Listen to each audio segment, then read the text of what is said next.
ಸರಿಯಾಗದೇ ಇರತಕ್ಕಂಥದ್ದು, ಅದೇ ರೀತಿಯಲ್ಲಿ ಬ್ರಿಡ್ಜ್ಗಳು ಬಿದ್ದೋಗಿರ್ತಕ್ಕಂಥ ಸೇತುವೆಗಳು, ಈ ಎಲ್ಲದಕ್ಕೂ ಯಾವ ರೀತಿಯಲ್ಲಿ ಎಲ್ಲಿಂದ ಹಣ ದೊಡಕಿಸಬೇಕು ಅಂತಕ್ಕಂಥದ್ದು ಸ್ವಲ್ಪ ಕೇಂದ್ರ ಸರ್ಕಾರದಿಂದ ಏನಾದರೂ ನೀರಾವರಿ ಇಲಾಖೆಯಿಂದ ತರಲಿಕ್ಕೆ ಸಾಧ್ಯ, ಅದನ್ನು ಸ್ವಲ್ಪ ಇದರ ಬಗ್ಗೆ ಈಗಾಗಲೇ ಗಮನ ಹರಿಸಿದ್ದೇವೆ. ಮತ್ತು ಈ ಒಂದು ರಸ್ತೆ ನ್ಯಾಷನಲ್ ಹೈವೇಗೆ ಪರಿವರ್ತನೆ ಮಾಡತಕ್ಕಂಥದ್ರ ಮುಖಾಂತರ ಕೇಂದ್ರ ಸರ್ಕಾರದ ವತಿಯಿಂದ ಈ ಒಂದು ರಸ್ತೆಯನ್ನು ಸಂಪೂರ್ಣವಾಗಿ ಶ್ರೀರಂಗಪಟ್ಟಣದ ಕಿರಂದೂರಿನಿಂದ ನಮ್ಮ ಅರಸೀಕೆರೆವರೆಗೂ ಮೇಲ್ದರ್ಜೆಗೆ ಏರಿಸ್ತಕ್ಕಂಥದ್ದಕ್ಕೂ ಸಹ ಈಗಾಗಲೇ ಚರ್ಚೆ ಮಾಡಿದ್ದೇವೆ. ದೇವೇಗೌಡರು ಸಹ ಇದರ ಬಗ್ಗೆ ಕೇಂದ್ರದ ಮಂತ್ರಿಗಳ ಜೊತೆ ಅವರು ಹಿಂದೆನೂ ಸಹ ಚರ್ಚೆ ಮಾಡಿದ್ದಾರೆ. ಸದ್ಯದಲ್ಲಿ ಅದರ ಬಗ್ಗೆನೂ ತೀರ್ಮಾನ ಮಾಡ್ತಾ ಇದ್ದೇವೆ. ಅದರ ಜೊತೆಗೆ KR-ಪೇಟೆನಲ್ಲಿ ಸ್ವಲ್ಪ ಚೆಕ್ ಡ್ಯಾಮ್ಗಳನ್ನು ಕಟ್ಟತಕ್ಕಂಥದ್ರ ಮುಖಾಂತರ ನಿಮಗೆ ನೀರಾವರಿಯ ಒಂದು ಸೌಲಭ್ಯಗಳನ್ನು ಕಲ್ಪಿಸಲಿಕ್ಕೆ ಸ್ವಲ್ಪ ಕೇಂದ್ರ ಸರ್ಕಾರದ ನೆರವನ್ನು ಪಡೆಯತಕ್ಕಂಥ ನಿಟ್ಟಿನಲ್ಲೂ ಈಗಾಗಲೇ ಪ್ರಸ್ತಾವನೆಗಳನ್ನು ತಯಾರು ಮಾಡಲಿಕ್ಕೆ ಹೇಳಿದ್ದೇವೆ. ಇದೆಲ್ಲ ಒಂದು ನಿಮ್ಮ ಒಂದು ಸಮಸ್ಯೆಗಳಿಗೆ ಕೆಲವು ಬೇರೆ ಬೇರೆ ರೀತಿಯಲ್ಲಿ ಹಣ ತರಲಿಕ್ಕೆ ಪ್ರಯತ್ನ ಪಡ್ತೇವೆ. ಮಂಜು ಅವರು ಹೇಳಿದಂಥ ರೀತಿಯಲ್ಲಿ ಇವತ್ತು ವಿರೋಧ ಪಕ್ಷದಲ್ಲಿ ಶಾಸಕರೇನಿದ್ದಾರೆ, ಬಹುಶಃ ಅವ್ರಿಗೆ ಕಷ್ಟ ಇದೆ ಕೆಲಸ ಮಾಡಲಿಕ್ಕೆ. ಯಾಕೆಂದ್ರೆ ಈಗಿನ ಸರ್ಕಾರದಲ್ಲಿ ಆಡಳಿತ ಪಕ್ಷದಲ್ಲಿರ್ತಕ್ಕಂಥ ಶಾಸಕರ ಕ್ಷೇತ್ರಗಳಲ್ಲೇ ಅಭಿವೃದ್ಧಿ ಅಂತಕ್ಕಂಥದ್ದು ನಾವು ಕಾಡ್ಲಿಕ್ಕೆ ಸಾಧ್ಯ ಆಗಿಲ್ಲ. ಈಗ ಮನೆ ಕೊಡ್ತಕ್ಕಂಥ ವಿಷಯದಲ್ಲಿ ಹೇಳಿದ್ರು, ಇವತ್ತು ಈ ರಾಜ್ಯದಲ್ಲಿ ಆಶ್ರಯ ಮನೆ ಕೊಡೋದನ್ನೇ ಸರ್ಕಾರ ಮರೆತೋಗಿದ್ದಾರೆ. ಕಾರಣ ದುಡ್ಡಿಲ್ಲ.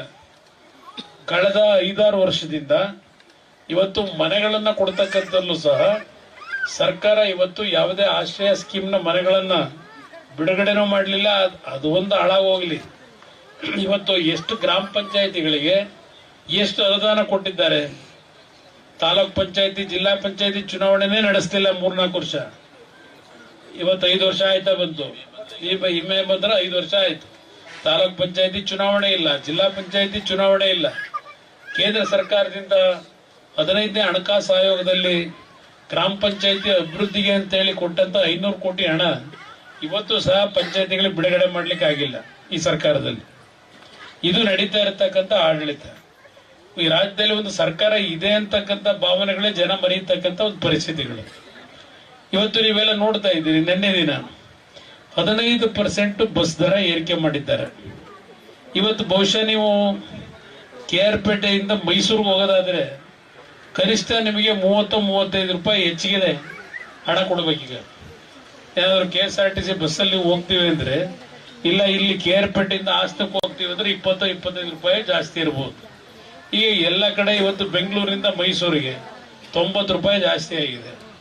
ನಮ್ಮ ಹೆಣ್ಮಕ್ಳಿಗೆ ಫ್ರೀ ಬಸ್ ಕೊಡ್ತೀವಿ ಅಂತ ಹೇಳಿ ಇವತ್ತು ಮತ್ತೆ ಇನ್ನೊಂದು ರೀತಿಯಲ್ಲಿ ಈ ಬೆಲೆ ಏರಿಕೆಯನ್ನು ಮಾಡಿದ್ದಾರೆ. ಬಸ್ಸಿನ ದರನ, ನೀರಿನ ಮೇಲೂ ದರ ಈಗ ಜಾಸ್ತಿ ಆಗ್ತದೆ. ಈಗ ಸದ್ಯದಲ್ಲೇ ಹಾಲಿನ ದರನು ಜಾಸ್ತಿ ಮಾಡ್ತಾರೆ. 5 ರೂಪಾಯಿ ಮಾಡಬೇಕು ಅಂತ ಹೊರಟಿದ್ದಾರೆ.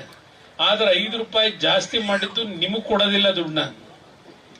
ನಿಮಗೇನು ಪ್ರೋತ್ಸಾಹಧನ ಅನ್ನೋದೇ ಬಂದು ಬಹುಶಃ 5 ತಿಂಗಳಾಯ್ತು 6 ತಿಂಗಳಾಯ್ತೋ ಗೊತ್ತಿಲ್ಲ. ಸುಮಾರು 600-700 ಕೋಟಿ ಹಣ ಇನ್ನೂ ಬಿಡುಗಡೆ ಆಗಲಿಲ್ಲ. ಹಾಲನ್ನ ಉತ್ಪಾದನೆ ಮಾಡ್ತಕ್ಕಂಥ ನಮ್ಮ ತಾಯಂದ್ರಿಗೆ ಇವತ್ತು ಪ್ರೋತ್ಸಾಹಧನ 5 ರೂಪಾಯಿ ಏನು ಕೊಡಬೇಕು, ಆ ದುಡ್ಡು ಬರಲಿಲ್ಲ. 2,000 ರೂಪಾಯಿ ಕೊಡೋದನ್ನೇ 2,000 ಕೊಟ್ಟು ಅಂತ ಹೇಳ್ತಾರೆ. ನಾನು ಒಂದು ನಿಮ್ಗೆ ಗಮನಕ್ಕೆ ತರ್ತೇನೆ. ಇಲ್ಲಿ ಮಾತನಾಡ್ಬೇಕಾದ್ರೆ ಹೇಳ್ತಾ ಇದ್ದಲ್ಲ ಪಂಚರತ್ನ ಕಾರ್ಯಕ್ರಮ, ನನ್ನ ಒಂದು ಯೋಜನೆಗಳನ್ನ ನಮ್ಮ ಜನ ನೀವು ಅರ್ಥ ಮಾಡ್ಕೊಳ್ಳಿಲ್ಲ.